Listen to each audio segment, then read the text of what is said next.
I'm Barry Tramel, and I did not graduate from the University of Kansas. And on this day, with the Kansas ticket scandal, that's a good thing. I did graduate from the University of Kansas, and I can't figure out what the heck's going on. I'm Jenni Carlson, and you're watching the Press Row from the Opubco Studios in Oklahoma City. Barry, it sounds like a big old mess up in Lawrence right now. People selling tickets and pocketing the cash. Just a lot of craziness going on right now. Well, it's just out and out fraud is what it is. It's embezzlement, and it brings in the University of Oklahoma because the ringleaders at the University of Kansas in this ticket mess came from OU, an assistant athletic director, a ticket manager, and we're talking Rodney Jones and Charlotte Blueblaw, and it's cost Kansas upwards of at least $1 million, perhaps as much as $3 million, the estimates are. Very difficult to see. And to me, the biggest problem with this, besides just the theft of money, is this.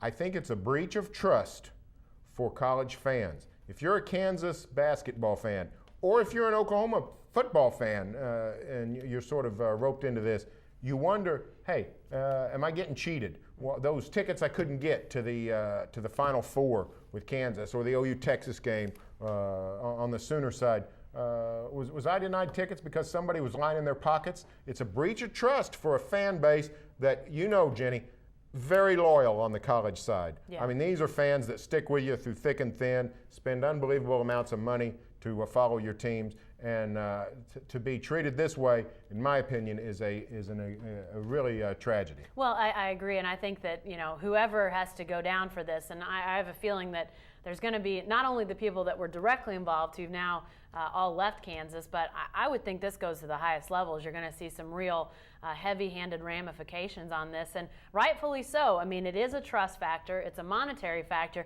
but Barry, the thing that stands out with me is that some of the stuff that we're hearing that's come out of this investigation indicates that the folks that were involved with this Kansas ticket scandal who were coming from Oklahoma made it sound like that there were similar practices going on at Oklahoma, that basically because of the nature of the job and how much work was involved with the ticket sales, that to supplement salaries that were maybe on the low side, that they were given tickets to go out and sell and take that money as an extra bonus to their pay.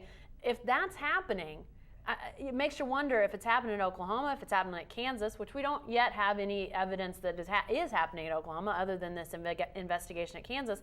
It sounds like it could be anywhere. It sounds like it could be happening at any school right now. Well, I mean, the Kansas did a serious investigation on how this happened, and basically decided that it's a computer program, that it's rules, that everything was in place to make sure this didn't happen. The only thing you need to make this work is honest employees, and you know, if you have dishonest employees, they can siphon from you, and that's what happened at Kansas. Is you had some people that just stuck their hand in the cookie jar. Well, and I think everybody wonders when tickets are unavailable, like you said, you know, tickets that you can't find, but then you see that they're on a ticket broker site, which sounds like that's what was happening with most of these Kansas tickets, is that they were being sold, a vast majority of them, to brokers to then turn around and sell to the public.